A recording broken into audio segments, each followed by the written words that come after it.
तुमसे तुम तक। मीरा के हाथ लगा आर्यवर्धन का सबसे बड़ा राज, यश को बनाएगी अपना हथियार। सीरियल तुमसे तुम तक के आने वाले एपिसोड में कहानी एक ऐसे मोड़ पर पहुंचने वाली है जो न सिर्फ वर्धन परिवार की नींव को हिला देगा, बल्कि आर्यवर्धन की जिंदगी में भी एक बड़ा तूफान लेकर आएगा। वर्षों से जिस सच को छिपाकर रखा गया था, अब वह धीरे धीरे बाहर आने लगा है और इस राज का सबसे बड़ा फायदा उठाने वाली है मीरा। दरअसल मिस्टर वर्धन की बरसी की तैयारियां शुरू हो चुकी हैं। हर साल यह पूजा आर्यवर्धन के हाथों होती आई है, लेकिन इस बार अनु एक नया सुझाव देती है। अनु कहती है कि यश इतने सालों बाद अपने घर लौटा है, इसलिए इस साल पूजा उसके हाथों से होनी चाहिए।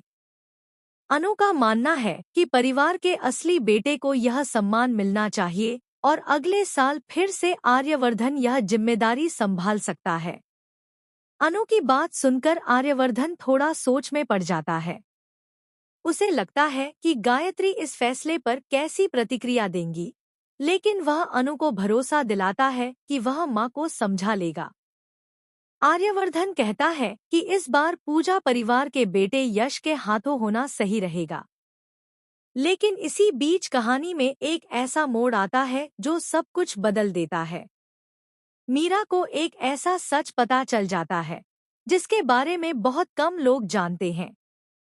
मीरा को यह मालूम हो जाता है कि आर्यवर्धन वास्तव में वर्धन परिवार का हिस्सा नहीं है। वह उस परिवार का खून नहीं है जिसके लिए उसने अपनी पूरी जिंदगी समर्पित कर दी। इतने सालों से वह कंपनी संभाल रहा है, परिवार की जिम्मेदारियां उठा रहा है और सबकी खुशियों का ख्याल रख रहा है, लेकिन उसकी असली पहचान कुछ और ही है। यह राज अभी तक केवल अनु, झेंडे और कुछ गिनेचुने लोगों को ही पता है। गायत्री समेत पूरे परिवार को इस सच की कोई जानकारी नहीं है। लेकिन अब जब मीरा को यह बात पता चल गई है, तो वह इसे अपने फायदे के लिए इस्तेमाल करने का फैसला करती है। मीरा समझ जाती है कि यह राज उसकी सबसे बड़ी ताकत बन सकता है। वह आर्यवर्धन को सीधे चुनौती देने के बजाय एक नया खेल खेलने का निर्णय लेती है। वह यश के करीब जाने की कोशिश करेगी और उसे अपने पक्ष में करेगी। मीरा जानती है कि अगर यश उसके साथ खड़ा हो गया तो वह आसानी से आर्यवर्धन पर दबाव बना सकती है। आने वाले एपिसोड में दर्शकों